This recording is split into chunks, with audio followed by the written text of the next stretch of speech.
Assalamualaikum warahmatullahi wabarakatuh.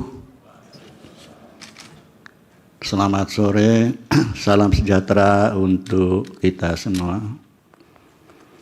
Yang saya hormati, yang saya banggakan, dan yang saya kagumi, adinda saya berdua, karena Pak Ketua dan Pak Wakil Ketua saya selalu panggil adinda. Begitu juga para yang mulia konstitusi, terutama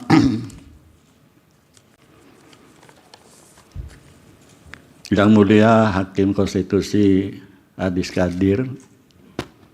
Saya teringat ketika saya bertugas di Pengadilan Negeri Atambua, beliau memanggil saya nih Om Anwar. Karena waktu itu saya sudah menjadi hakim, yang mulia Adis Kadir masih mengikuti pendidikan SMA di Kupang. Kemudian khusus untuk yang mulia Pak Lili, saya kenal baik dengan ayahanda beliau. Jadi ayahanda beliau itu teman baik saya, dan ternyata Allah mentakdirkan bahwa Dik Lili ya menggantikan saya di Mahkamah Konstitusi. Yang kesemua itu merupakan takdir Allah yang tidak bisa dihalangi oleh siapapun. Karena sesungguhnya pemilik kerajaan di bumi ini, pemilik kekuasaan di bumi ini adalah Allah Subhanahu wa Ta'ala, Tuhan yang Maha Kuasa. Sehingga ketika Allah mencabut kekuasaan itu dari seseorang dan diserahkan kepada orang lain, maka sekali lagi tidak akan bisa dihalangi oleh siapapun.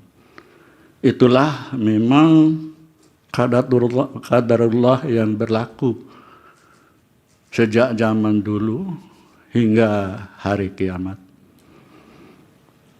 Para pendamping, para yang mulia,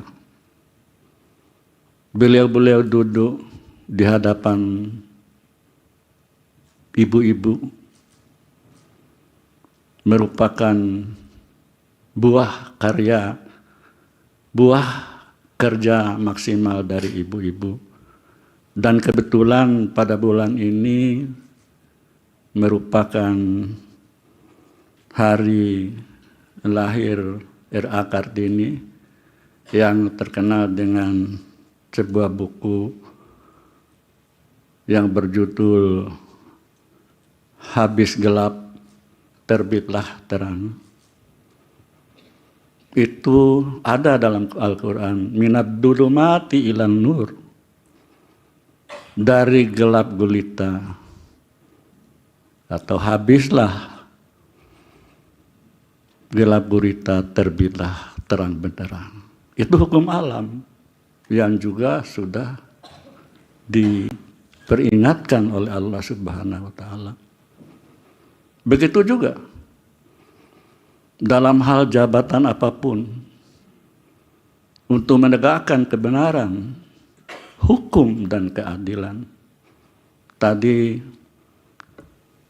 sekilas dalam video tadi sudah digambarkan bahwa menegakkan kebenaran, hukum dan keadilan merupakan perintah Allah, perintah Tuhan dalam semua agama manapun. Dalam Al-Quran misalnya, surat An-Nisa ayat 58 sudah menegaskan, wa iza hakamtum bainan nas antahkumu bil adli. ketika kamu menegakkan hukum kepada siapapun, mengadili sebuah perkara apapun, maka tegakkanlah sesuai hukum dan keadilan.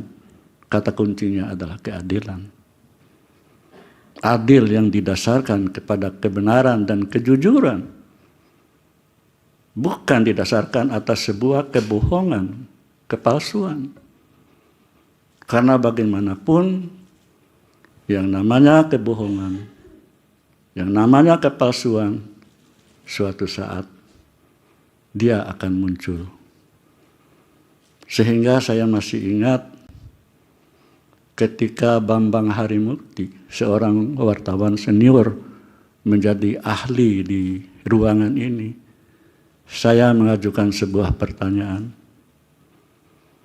Bagaimana pertanggungan jawab media atau seorang wartawan ketika memuat sebuah berita yang menghancur leburkan reputasi, nama baik seseorang, dengan lugas, dan saya kagum atas jawaban Mas Bambang Harimurti. Apa kata beliau? Lama-kelamaan kebenaran itu akan muncul. Lalu saya timpali bahwa itu adalah janji Allah. Allah mengatakan, Qul ja'al haqqu wa jahaqal batil innal batila kana zahuqa. Apabila datang kebenaran, maka akan hancurlah segala kedoliman, segala kepalsuan, segala kebohongan. Dan yang pasti bahwa kebenaran itu akan menemukan jalannya sendiri. Hadirin yang saya muliakan, dalam agama manapun mengandung atau memuat hal yang sama, perintah untuk menegakkan kebenaran dan keadilan.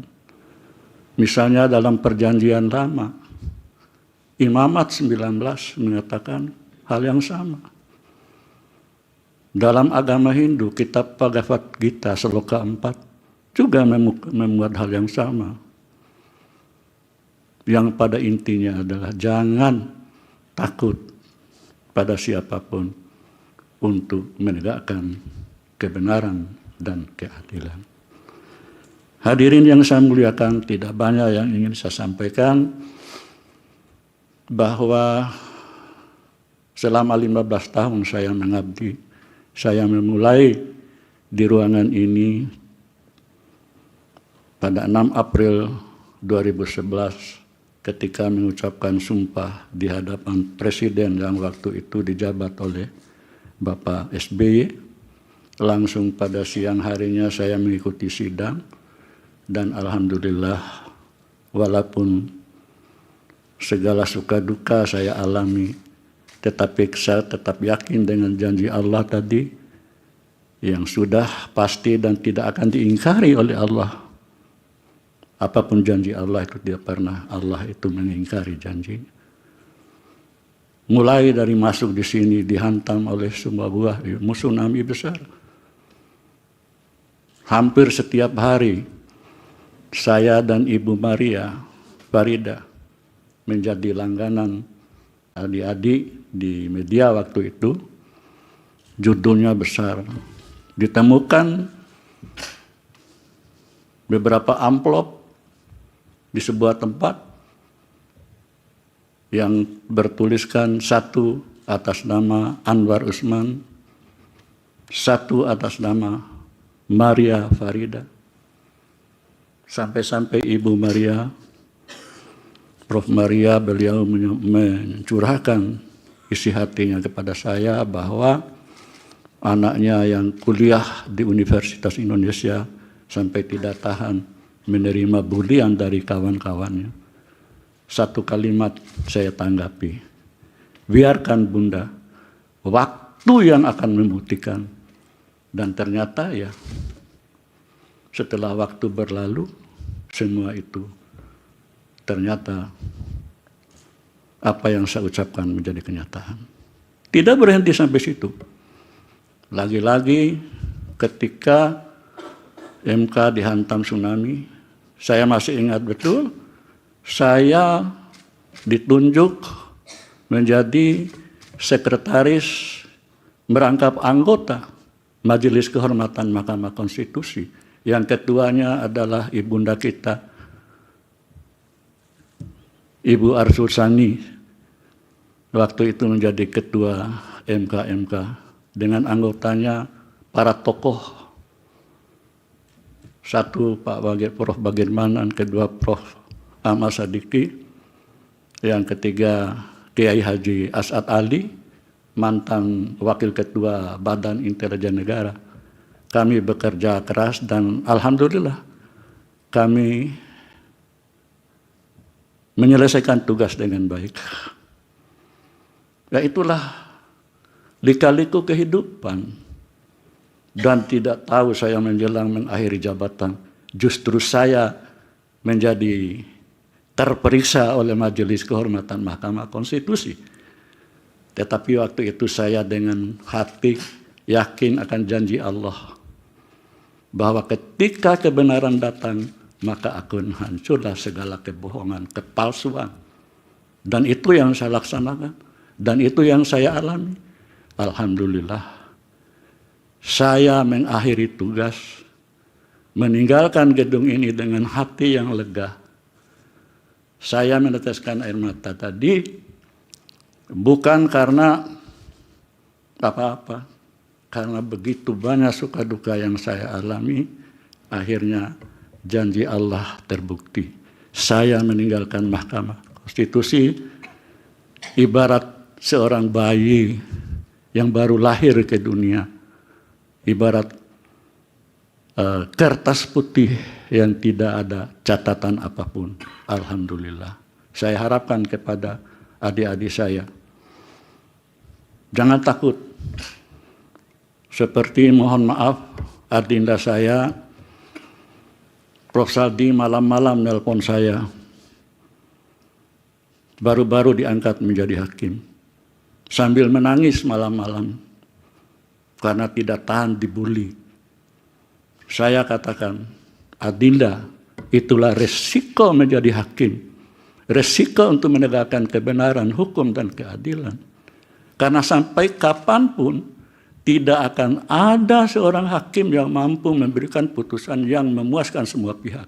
Ini mohon dicamkan. Jadi tepatlah apa yang dikatakan oleh adinda saya, Pak Soehartojo dalam suatu kesempatan ketika RPH. Sesungguhnya hakim ketika menjatuhkan sebuah putusan paling tidak menambah musuh satu, yaitu karena apa? Tidak mungkin melahirkan putusan yang memuaskan semua pihak. Perkara apapun, dari sejak zaman dulu sampai sekarang. Makanya seorang khalifah, ya, Abu Hanifah berkali-kali dimasukkan ke penjara karena tidak mau menjadi hakim. Ditunjuk oleh khalifah. Sampai 3 kali keluar masuk penjara karena dia tidak mau, tidak bersedia menjadi hakim. Karena apa? Karena beratnya menjadi hakim. Jadi itu sekali lagi untuk adik-adik saya, karena saya tahu persis siapa Ananda Adis Kadir, dulu panggil saya Om, sekarang ya panggil Abang. Ya begitu juga Adi Lili, karena saya tahu persis, karena mereka hakim dari Mahkamah Agung, dan tentu saja adik saya yang mulia Pak Soehartojo. Jadi itu catatan sekalian merupakan pengalaman yang saya alami selama 15 tahun di MK, dan saya telah menyusun sebuah buku, dua buah buku malah, yaitu Kota Pandora 1 dan Kota Pandora 2. Saya beberkan apa adanya tanpa tedeng aling-aling. Apa yang saya alami, apa yang saya hadapi, dan apa yang saya lakukan. Saya tidak akan pernah mundur selangkah pun, secuil pun mundur untuk menegakkan kebenaran, hukum dan keadilan. Karena itu amanah Allah Subhanahu wa taala. Mungkin itu ada terlalu panjang yang saya sampaikan, dan tentu saja saya akan mengakhiri dengan sebuah syair yang cukup terkenal atau apapun namanya, bahwa siapa yang menabur angin akan menuai badai. Sekali lagi, dari hati yang amat dalam, saya menyampaikan ucapan terima kasih kepada seluruh kolega saya, ya, adik-adik saya, karena dari segi umur tidak ada yang melebihi usia saya. Bahkan tadi Adinda Adis Kadir memanggil saya Om dulu waktu di NTT ketika saya jadi hakim di Pengadilan Negeri Atambua.